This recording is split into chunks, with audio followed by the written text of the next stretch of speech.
Chapitre 15. Cet après-midi-là, Christy Ross avait hâte de rentrer chez elle après la chorale. Ben avait disparu du lycée à la mi-journée et elle avait sa petite idée sur la raison qui l'y avait poussée. En arrivant, elle le trouva penché sur un livre traitant des jeunesses hitlériennes.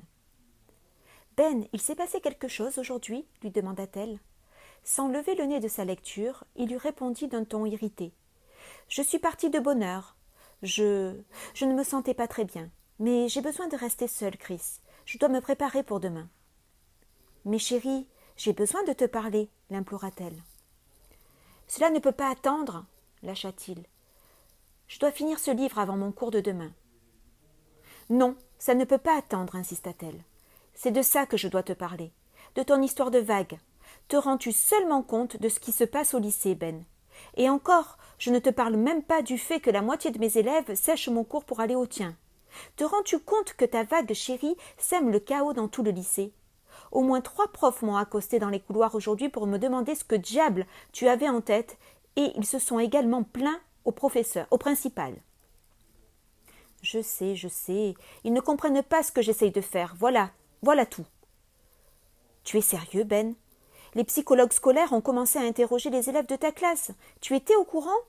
Es-tu toi-même bien sûr de savoir ce que tu fais ? Parce que, pour être honnête, tout le monde au lycée en doute.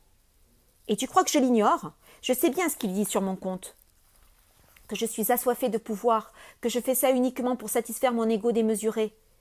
Tu ne t'es jamais dit qu'ils avaient peut-être raison ? Franchement, pense à tes objectifs de départ. Sont-ils toujours les mêmes ? Ben se passa la main dans les cheveux.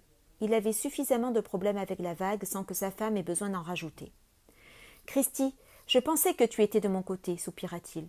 Mais en son fort intérieur, il devait reconnaître qu'elle avait raison. « Je suis de ton côté, Ben, mais ces derniers jours, je ne te reconnais plus. Tu t'appliques tellement à jouer ton rôle au lycée que tu commences à oublier de quitter la peau de ton personnage à la maison. Je t'ai déjà vu aller trop loin comme ça, Ben. Maintenant, il est temps de tout arrêter, chérie. » Je sais. De l'extérieur, on doit croire que j'ai dépassé les bornes.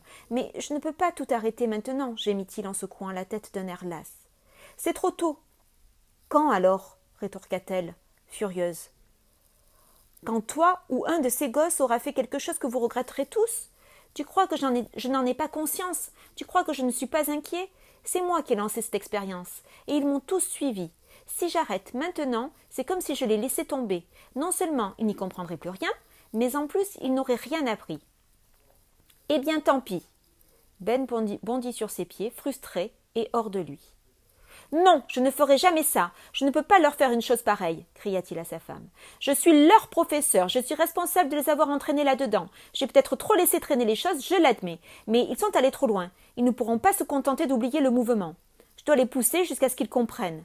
La leçon que je vais leur apprendre sera sûrement la plus importante de toute leur vie. » Christy ne fut guère impressionnée. « Eh bien, j'espère seulement que le principal sera d'accord avec toi, Ben, » déclara-t-elle. « Il m'a rattrapée alors que je partais, me disant qu'il t'avait cherché toute la journée.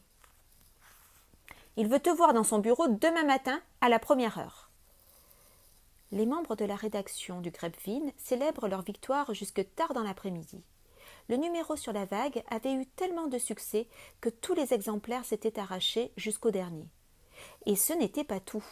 Tout au long de la journée, des professeurs, des employés administratifs et quelques élèves étaient venus les trouver pour les remercier d'avoir révélé la face obscure de la vague. On leur avait même rapporté que des lycéens avaient déjà quitté le mouvement. Toute la rédaction s'était rendue compte qu'un seul numéro consacré à la vague ne suffirait pas à arrêter un mouvement qui avait pris autant d'ampleur. Mais au moins, il lui avait porté un sacré coup. Karl fit remarquer que, à son avis, on n'entendrait plus parler de menaces contre des non-membres ou d'autres agressions. Comme d'habitude, Laurie quitta la salle du journal en dernier. Le comité de rédaction était toujours prêt à faire la fête, mais dès qu'il s'agissait de nettoyer, il n'y avait plus personne. Laurie avait reçu un sérieux choc en début d'année lorsqu'elle s'était rendue compte qu'être rédactrice en chef signifiait en fait récupérer les sales boulots dont personne ne voulait. Et ce soir, cela voulait dire tout ranger, alors que les autres étaient rentrés chez eux. Le temps qu'elle finisse, Laurie remarqua que la nuit était tombée et qu'elle était presque seule dans le bâtiment. Alors qu'elle éteignit la lumière et fermait la porte de la salle, la nervosité qui ne l'avait pas quitté de la semaine, revint à la charge. La vague avait reçu un sacré coup, mais le mouvement était encore fort au lycée. En tant que rédactrice en chef, Laurie savait bien qu'elle… Non, se dit-elle, arrête de faire l'idiote, tu es juste parano. La vague n'était rien de sérieux, simplement une expérience menée en classe qui avait un peu dérapé. Il n'y avait rien à craindre. Laurie traversa les couloirs sombres jusqu'à son casier pour y déposer un livre dont elle n'aurait pas besoin ce soir-là. Le silence dans le lycée désert était étrange. Pour la première fois, elle entendait le bourdonnement des fils électriques reliant les alarmes et les détecteurs de fumée, les gargouillis provenant de la salle de sciences, où on avait dû laisser une expérience se poursuivre toute la nuit, et même l'écho anormalement fort de ses pas sur le sol dur du couloir. À quelques mètres de son casier, elle s'immobilisa. Sur la porte, on avait peint « Ennemi » en lettres rouges. Soudain, le martèlement de son cœur affolé étouffa tous les autres bruits. « Calme-toi, se dit-elle. Quelqu'un essaye de t'intimider, c'est tout. » Tentant de recouvrer son sang-froid, elle commença à composer le code du cadenas. Mais elle s'arrêta en plein milieu. Quel était ce bruit? Des pas? Laurie s'écarta lentement de son casier, perdant peu à peu son combat contre sa peur grandissante. Elle fit volte-face et se dirigea droit vers le couloir menant à la sortie. Les pas semblaient se rapprocher. Laurie pressa l'allure. Les pas résonnèrent plus fort encore, et tout à coup, les lumières au fond du couloir s'éteignirent. Terrifiée, elle jeta un œil par-dessus son épaule. Y avait-il quelqu'un? Quelqu'un qui la suivait? Malgré elle, elle se mit à courir aussi vite qu'elle le pouvait vers la sortie. Au terme d'une course qui lui sembla durer une éternité, elle atteignit enfin la double porte en métal. Poussant le battant avec sa hanche, elle se rendit compte qu'elle était fermée. Complètement paniquée, Laurie se jeta contre la double porte suivante. Elle s'ouvrit miraculeusement et l'adolescente apeurée plongea dans l'air frais de la nuit, courant à toutes jambes. Elle maintint l'allure aussi longtemps qu'elle le put avant de perdre haleine et de ralentir, le souffle court, ses livres serrés contre sa poitrine. Maintenant, elle se sentait plus en sécurité. David attendait sur le siège passager de la camionnette de Brian, garée près des terrains de tennis ouverts toute la nuit. Il savait que les lumières vives des cours rassuraient Laurie et qu'elle passait toujours par là lorsqu'elle rentrait chez elle après la nuit tombée. Il y avait près d'une heure qu'ils attendaient dans le véhicule. Assis derrière le volant, Brian guettait Laurie dans le rétroviseur tout en sifflant une chanson si faux que David n'arrivait pas à la reconnaître. Pendant ce temps, David observait les joueurs de tennis, écoutant le bruit monotone des balles percutant les raquettes. « Brian, je peux te demander un truc ?» fit David après un long silence. « Quoi ?»« Qu'est-ce que tu siffles exactement ?» La question surprit Brian. « Ben, c'est We are the champions » expliqua-t-il, avant de siffloter quelques mesures supplémentaires. Il massacrait tellement la chanson qu'elle était méconnaissable. « Et là, tu vois ?»« Ah, maintenant que tu le dis !» répondit David en hochant la tête avant de s'absorber de nouveau dans le match de tennis. L'instant d'après, Brian se redressa. « La voilà !» lança-t-il. David se tordit le cou pour la voir. Elle marchait sur le trottoir d'un pas rapide. « Bon, tu me laisses m'en charger, déclara-t-il en ouvrant la portière. « Si tu es sûr de pouvoir la convaincre, on ne rigole plus, lui rappela Brian. « C'est ça. » David descendit de la fourgonnette, contrarié de voir que Brian commençait à ressembler à Robert. Il dut courir un peu pour la rattraper, tout en se demandant comment aborder la question. Il était sûr d'une chose, il valait mieux que ce soit lui qui s'en charge plutôt que Brian. Il arriva à son niveau, mais elle ne s'arrêta pas pour autant, le forçant à marcher vite pour ne pas se laisser distancer. « Hé, Laurie, tu ne pourrais pas m'attendre ?» demanda-t-il. « Il faut que je te parle. C'est très important. » Laurie ralentit avant de jeter un œil vers la camionnette. « Tout va bien, je suis seule, » la rassura-t-il. Elle s'arrêta enfin. David remarqua qu'elle était hors de souffle et qu'elle serrait ses livres si fort que ses jointures étaient toutes blanches. « Tiens donc, David, je n'ai pas l'habitude de te voir seul. Où est passé ton régiment ?» David savait que, s'il voulait avoir une chance de la raisonner, il devait ignorer ses remarques agressives. « Écoute, Laurie, tu ne veux pas me laisser parler une minute, s'il te plaît. » Elle ne semblait guère intéressée. « David, on s'est dit tout ce qu'on avait à se dire la dernière fois. Je ne veux pas remettre ça, alors laisse-moi tranquille. » Impuissant, David sentit la colère monter en lui. Elle ne voulait même pas l'écouter. « Laurie, tu dois arrêter d'écrire contre la vague, tu causes des problèmes. » « Ce n'est pas moi qui cause des problèmes, mais la vague. »« C'est faux. Écoute, Laurie, nous voulons que tu sois de notre côté, pas contre nous. Eh bien, c'est raté. Je te l'ai déjà dit, je quitte le mouvement. Ce n'est plus un jeu. Des lycéens ont souffert à cause de la vague. Elle commença à s'éloigner, mais David la suivit. C'était un accident, rétorqua-t-il. Ces abrutis se sont servis de la vague pour tabasser cet élève de seconde. Tu ne comprends donc pas? La vague n'aspire toujours qu'au bien commun. Ce n'est pourtant pas compliqué. La vague pourrait devenir un système complètement nouveau. Avec nous, ça pourrait marcher. Avec vous, oui. Avec moi, non. Il savait que s'il ne l'arrêtait pas, elle lui échapperait. C'était injuste qu'une seule personne puisse tout faire rater. Il devait la convaincre, par tous les moyens. Sans s'en rendre compte, il lui attrapa le bras. « Lâche-moi » lança-t-elle en tentant de le libérer en vain. « Laurie, tu dois arrêter ce que tu fais, » dit-il. « Non, c'était vraiment trop injuste, se répéta-t-il. « David, lâche mon bras. Laurie, tu dois arrêter d'écrire ces articles. Ne parle plus de la vague, tu es en train de tout gâcher. » Elle s'efforçait toujours de se libérer. « J'écrirai et je dirai ce que je veux, et tu ne peux pas m'en empêcher, hurla-t-elle. Aveuglé par la colère, David attrapa son autre bras. Pourquoi devait-elle s'entêter ainsi? Pourquoi ne voyait-elle pas le bien que pouvait faire la vague? Si nous pouvons t'en empêcher, et nous le ferons.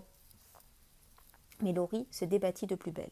Je te déteste, cria-t-elle. Je déteste la vague. Je vous déteste tous. Il reçut ces paroles comme une gifle.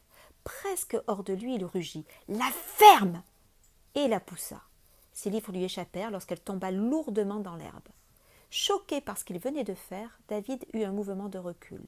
Laurie gisait au sol. Apeuré, il tomba à genoux et la prit dans ses bras. « Oh, Laurie, est-ce que ça va ?» Elle répondit par un hochement de tête, les sanglots qui lui montaient dans la gorge l'empêchant de parler. David la serra fort contre lui. « Oh, je suis vraiment désolé, murmura-t-il. En la sentant trembler dans ses bras, il se demanda comment diable il avait pu faire une chose aussi stupide. Qu'est-ce qui avait pu le pousser à faire du mal à Laurie, la fille dont il était toujours amoureux? Elle se redressa un peu, hoquetant entre deux sanglots. David n'en croyait pas ses yeux. Il avait presque l'impression de sortir d'une transe. Que lui était-il passé par la tête ces derniers jours pour qu'il aille jusqu'à commettre une chose pareille? L'instant d'avant à peine, il refusait d'admettre que la vague pouvait nuire aux gens, alors que lui-même venait de faire du mal à Laurie, sa propre petite amie, au nom de la vague. Quelle folie! David comprit qu'il avait eu tort depuis le début. Si quelque chose pouvait le pousser à agir ainsi, c'était dangereux, forcément. Au même moment, la camionnette de Brian descendit lentement la rue, leur passa devant, puis disparut dans la nuit. Plus tard, ce même soir, Christy Ross alla trouver son mari dans son bureau. « Ben, fit-elle d'un ton ferme, je suis désolée de t'interrompre en plein travail, mais j'ai beaucoup réfléchi et j'ai quelque chose d'important à te dire. » Ben se redressa dans son fauteuil et regarda sa femme mal à l'aise. « Ben, il faut que tu mettes fin à la vague demain. Je sais tout ce que cette expérience signifie pour toi. Je sais que tu penses que c'est important pour tes élèves. Mais crois-moi, tu dois y mettre un terme. » Comment peux-tu dire une chose pareille? Parce que si tu ne le fais pas toi-même, je suis persuadée qu'Owens s'en chargera à ta place. Et si c'est lui qui y met fin, je t'assure que ton expérience se soldera par un échec. J'ai pensé toute la soirée à ce que tu essayes d'accomplir, Ben, et je crois que je commence à comprendre. Mais t'es-tu jamais demandé au tout début ce qui pourrait se passer si tu échouais? T'es-tu jamais dit que ta réputation était en jeu?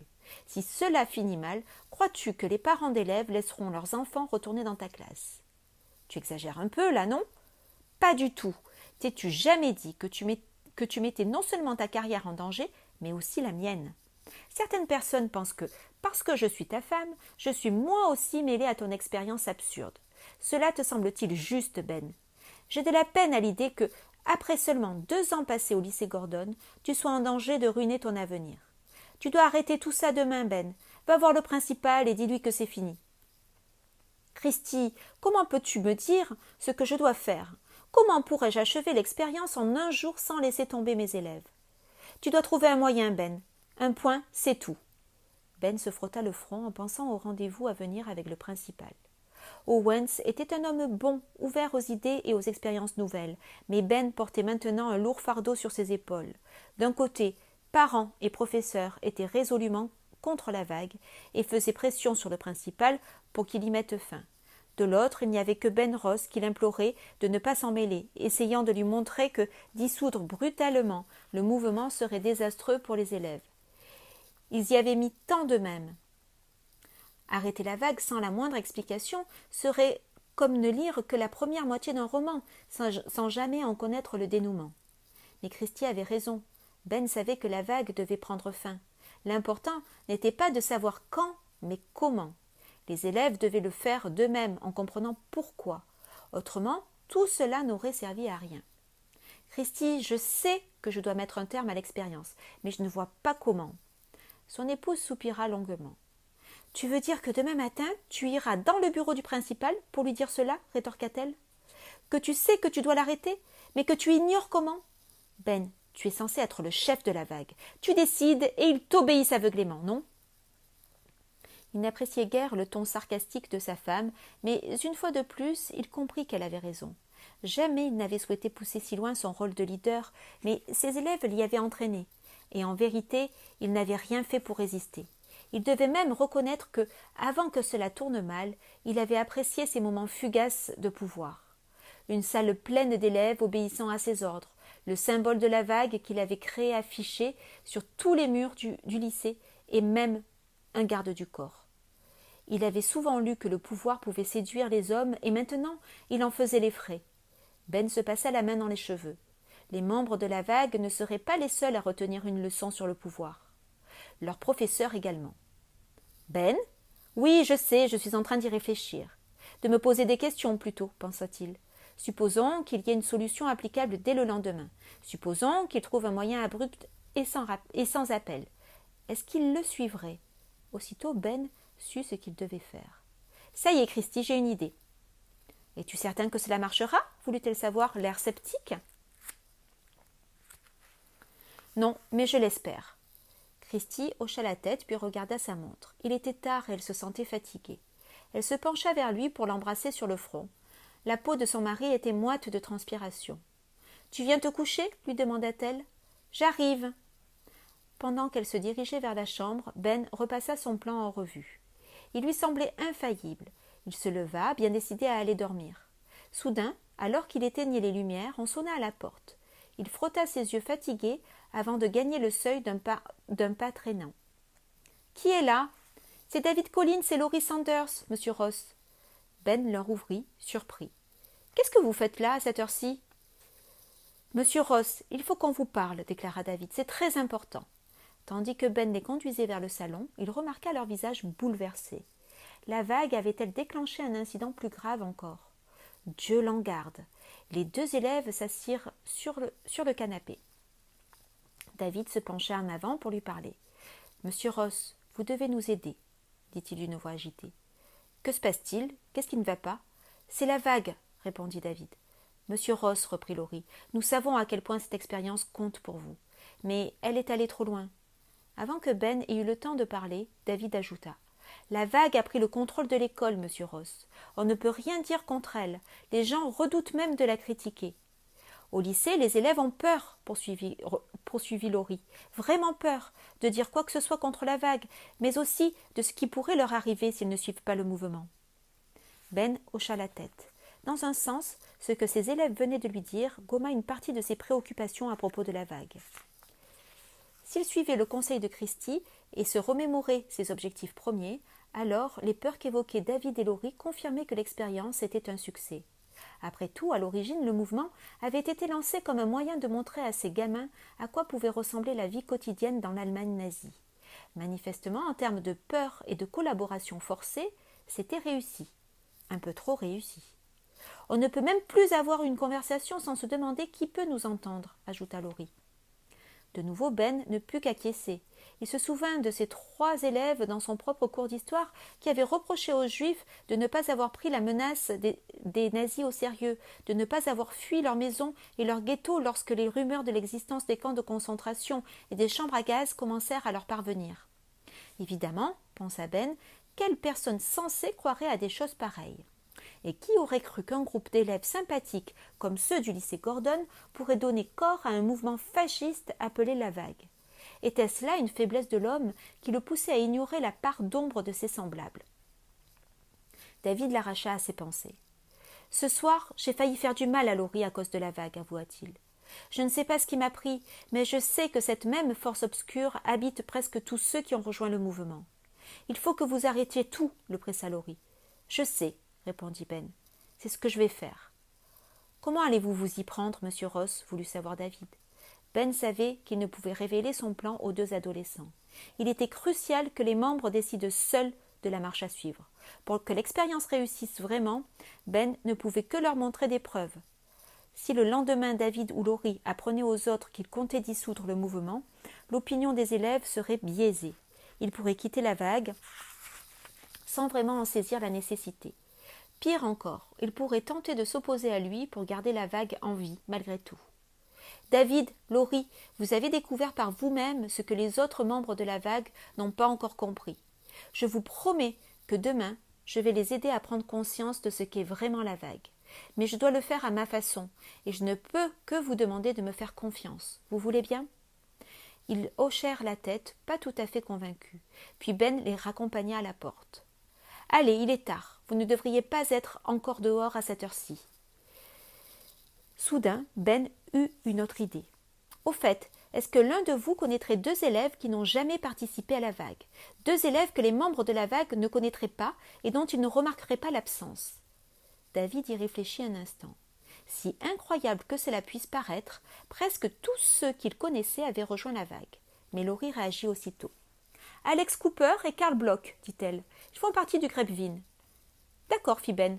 Maintenant, je veux que, pendant le cours de demain, vous agissiez normalement.